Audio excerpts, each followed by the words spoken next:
to 16,000 hertz. So you can interact with any sound vibration between those 2 points. Anything within there, it's fair game. Your ears can sense it. Right?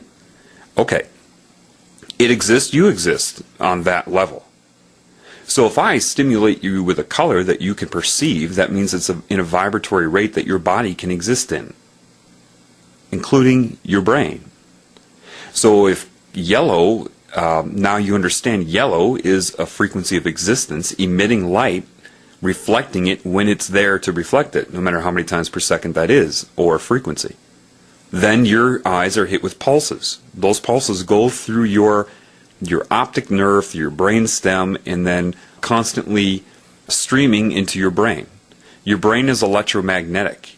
Every time a neuron depolarizes, it emits electromagnetism. You have this balance shifting of, in the brain, it would be, potassium, sodium chloride. As they switch in and out, it creates this change in electronegativity, which is an electromagnetic wavelength. And I'll get into that a little bit later.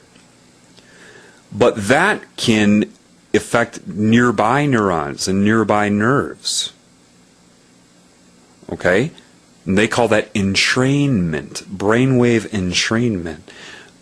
So if you get a constant frequency coming into your eyes, it's going through your brain. Okay?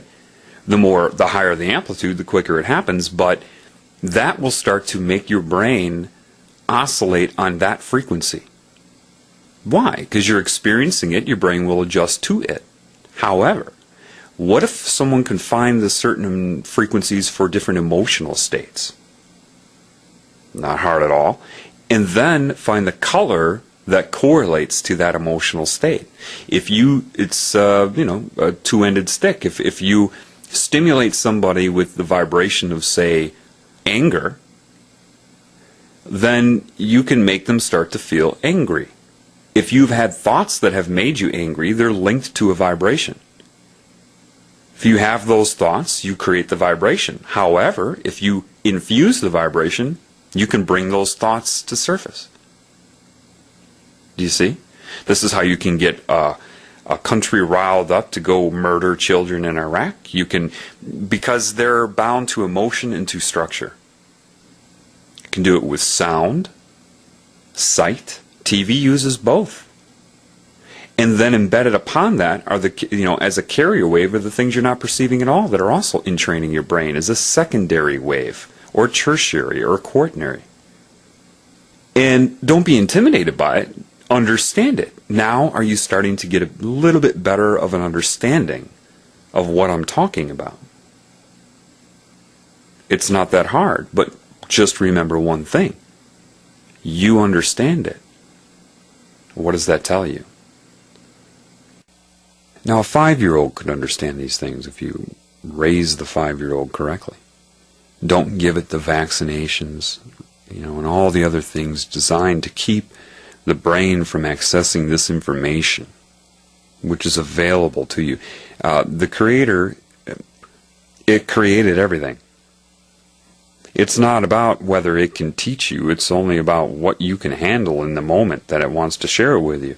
It's just that your preconceived core beliefs are so wrong that when people try to connect to the Creator and they're hanging on to those beliefs and they want to be taught from within those beliefs, like, teach me why this belief I have is right or wrong. Why is this correct or incorrect? When you're so far off base that there isn't enough information in your brain to put together, that it just has to be knowledge, and then you have to go out and try to extract a metaphor from life.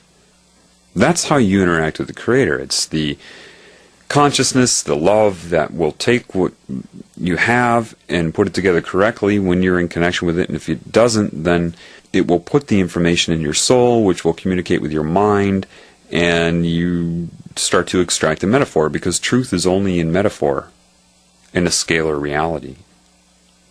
When I say you need to know these things, that means you cannot be trying to memorize what I'm saying.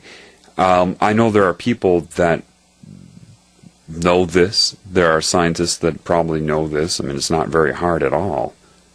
The nature of light, sun, wavelengths, the nature of scalar reality is so very basic that the concept that they don't know it would blow my mind.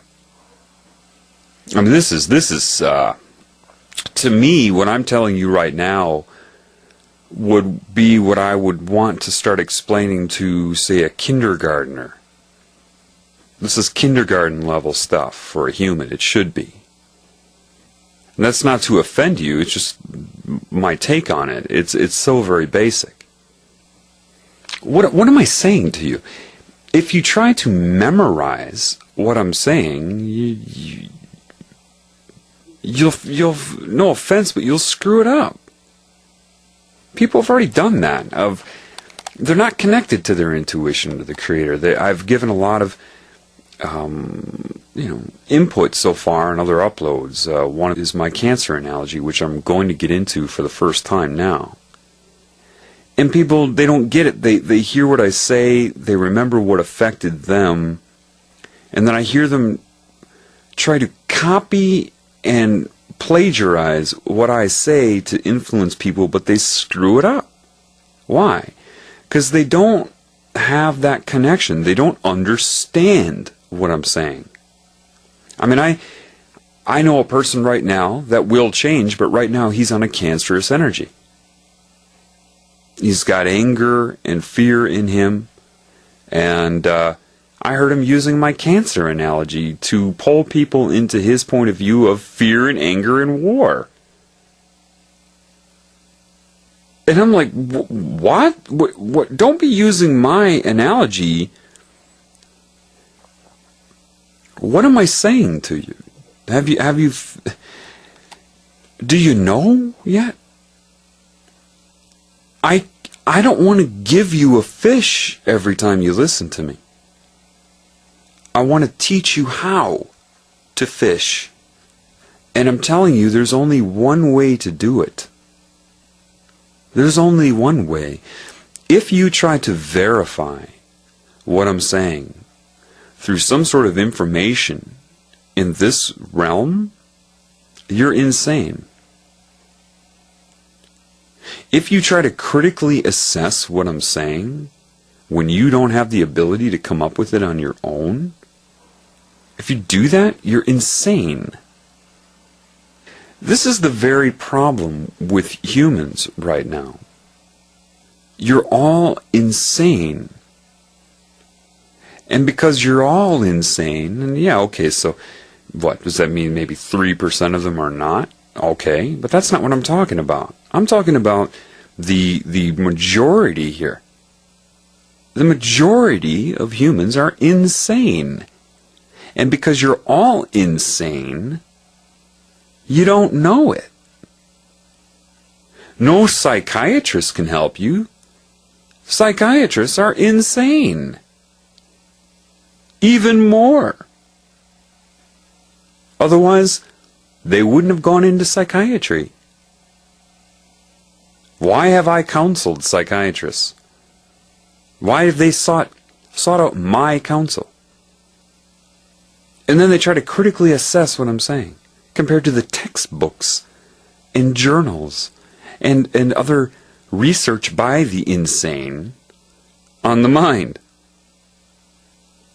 Why is he right? Fascinated by me rather than just becoming what they are? It's insane. What I'm telling you is, your sanity is there with this hand being... Imagine this hand over your head reaching down, waiting for you to grab it. And you're looking everywhere but at that hand. You're insane. And I could talk for weeks straight on things you've never even thought of. And I would get the reaction of,